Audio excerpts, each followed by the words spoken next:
A1 global class में आप सभी का स्वागत है। आज हम लेकर के आए हैं विविध के कुछ प्रश्न, जैसे कि वित्त आयोग से संबंधित प्रश्न रहेगा, नीति आयोग से संबंधित प्रश्न रहेगा और जीएसटी पर से संबंधित प्रश्न रहेगा। इन तीन विषयों पर आज हम चर्चा करेंगे और इन तीनों विषयों से संबंधित जितने भी प्रश्न बनते हैं उसका हम लोग आज देखेंगे। शुरू करते हैं दोस्तों। आज का पहला सवाल वित्त आयोग से संबंधित पहला सवाल है दोस्तों कि संविधान के अनुच्छेद 280 में केंद्रीय वित्त आयोग के गठन का प्रावधान किया गया है।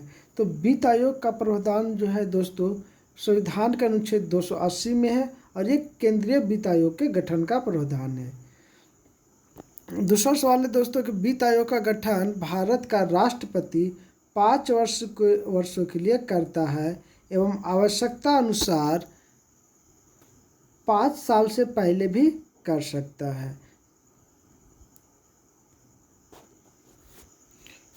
अगला सवाल है दोस्तों कि वित्त आयोग एक संवैधानिक सलाहकारी निकाय है, इसको मानने के लिए सरकार बाध्य नहीं होती है। वित्त आयोग में राष्ट्रपति द्वारा एक अध्यक्ष एवं 4 अन्य सदस्य नियुक्त किए जाते हैं।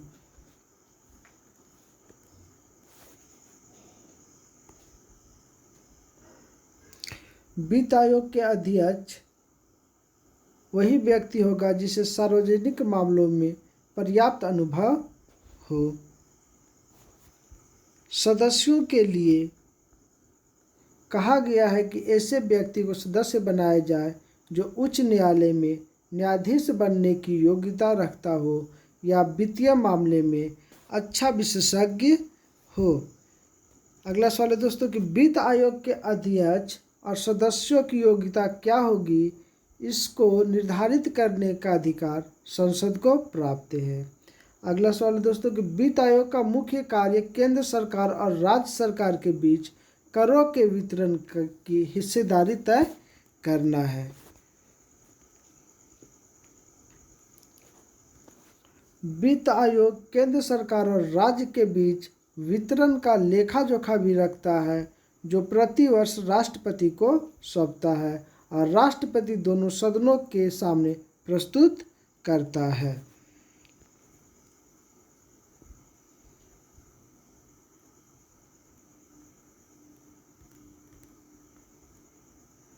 अगला सवाल है दोस्तों कि केंद्र और राज्य के मध्य वित्त आयोग के निपटारे हेतु मुख्य एजेंसी वित्त आयोग है। प्रथम वित्त आयोग का गठन 1951 ईस्वी में हुआ था। प्रथम वित्त आयोग के अध्यक्ष केसी नियोगी जो 1952 से लेकर 1957 तक पद पर थे। वर्तमान में 15वां वित्त आयोग कार्यरत है। 15वें वित्त आयोग के अध्यक्ष NKC है। 14वें वित्त आयोग 2015 से 2020 के बीच चला, इसका अध्यक्ष YV रेड्डी थे।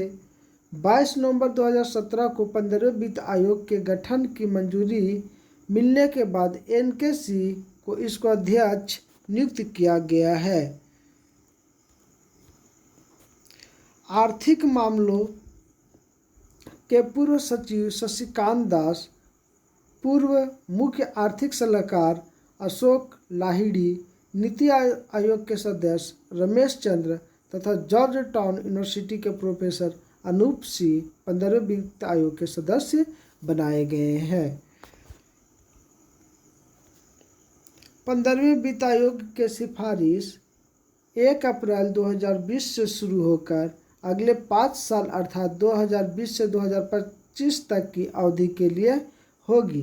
राज्य वित्त आयोग का गठन अनुच्छेद 243(1) के तहत किया गया है। अगला हम लोग पहुँचते हैं दोस्तों नीति आयोग। नीति आयोग का गठन योजना आयोग के जगह पर किया गया है। योजना आयोग को हटा करके उसके जगह पर नीति आयोग मोदी जी ने लाए हैं। पहला सवाल नीति आयोग से दोस्तों कि नीति आयोग भारत सरकार द्वारा 1 जनवरी 2015 को गठित की गई नई संस्था है, जिसे योजना आयोग के स्थान पर बनाया गया है। नीति आयोग एक गैर संवैधानिक निकाय है। नीति आयोग का पूर्ण रूप है राष्ट्रीय भारत परिवर्तन संस्थान है। इसी का इंग्लिश में है दोस्तों, नीति का पूर्ण रूप है national institute of transforming India. NITI Aayog का मुख्यालय नई दिल्ली में है। नीति आयोग भारत सरकार का थिंक टैंक है। नीति आयोग योजना आयोग के तरह ही कोई वित्तीय आवंटन नहीं करता है। नीति आयोग का प्राथमिक कार्य सामाजिक एवं आर्थिक मुद्दों पर सरकार को सलाह देने का है, ताकि सरकार ऐसी योजनाओं का निर्माण करे जो लोगों के हित में हो। आयोग के लिए 13 सूत्री उद्देश्य रखा गया है। नीति आयोग की संरचना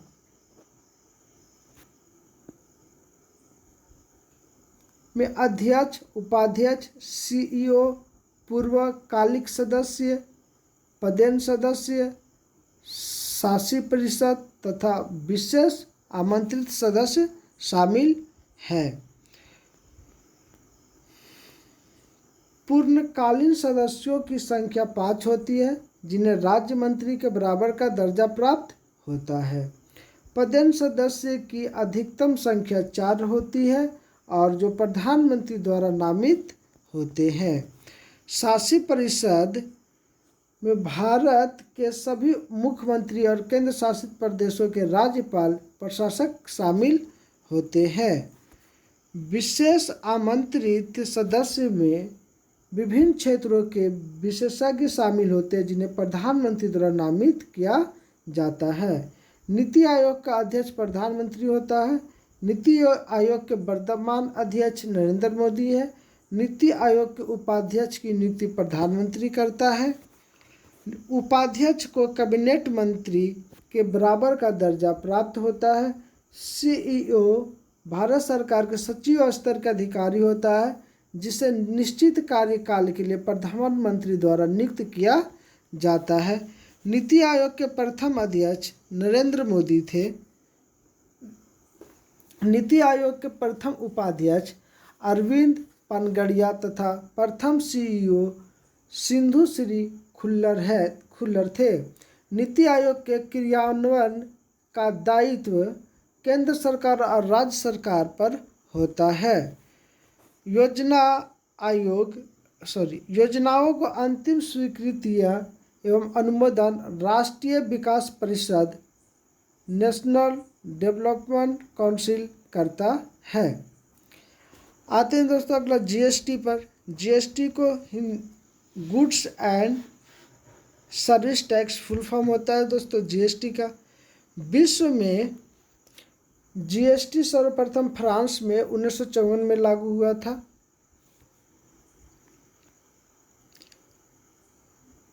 भारत में जीएसटी 1 जुलाई 2017 को लागू किया गया था, जो कनाडा देश के मॉडल पर आधारित है। और 1 जुलाई को हम लोग जीएसटी दिवस भी मनाते हैं। 1 जुलाई 2017 को जीएसटी लागू होने के कारण हम लोग पूरे देश में 1 जुलाई को जीएसटी दिवस के रूप में मनाते हैं। हमारे देश का जीएसटी जो है वो कनाडा देश के मॉडल पर आधारित है। जीएसटी का पूर्ण रूप होता है गुड्स एंड सर्विस टैक्स। इसको हिंदी में कहते हैं वस्तु एवं सेवा कर। जीएसटी के लिए 122वां संविधान संशोधन बिल 2016 में संसद में लाया गया था। जीएसटी के लिए संविधान संशोधन किया गया था तो था 122वां संविधान संशोधन। और कब लाया गया तो 2016 में लाया गया। जीएसटी विधेयक के पक्ष में कुल 336 वोट तथा विपक्ष में कुल 11 वोट पड़े थे। लोकसभा द्वारा जीएसटी बिल 3 अगस्त 2016 को तथा राज्यसभा द्वारा जीएसटी बिल 8 अगस्त 2016 को पास किया गया था। जीएसटी बिल पर राष्ट्रपति ने अपनी मंजूरी 8 सितंबर 2016 को दी थी। 101वां संविधान संशोधन अधिनियम 2016 द्वारा भारत में जीएसटी को लागू किया गया। जीएसटी अप्रत्यक्ष एवं गंतव्य आधारित कर है। भारत में जीएसटी लागू करने का सुझाव विजय केलकर समिति ने दिया था। सर्वप्रथम जीएसटी बिल का प्रारूप तैयार करने वाली समिति के अध्यक्ष असीम दास गुप्ता थे। जीएसटी का ब्रांड एम्बेसडर अमिताभ बच्चन है। जीएसटी बिल को सर्वप्रथम पारित करने वाला भारतीय राज्य असम था, जो 12 अगस्त 2016 को अपने राज्य में लागू किया था। जीएसटी के अंतर्गत 17 अप्रत्यक्ष कर और 23 अधिभार को शामिल किया गया है। जीएसटी संख्या में कुल 15 डिजिट होते हैं।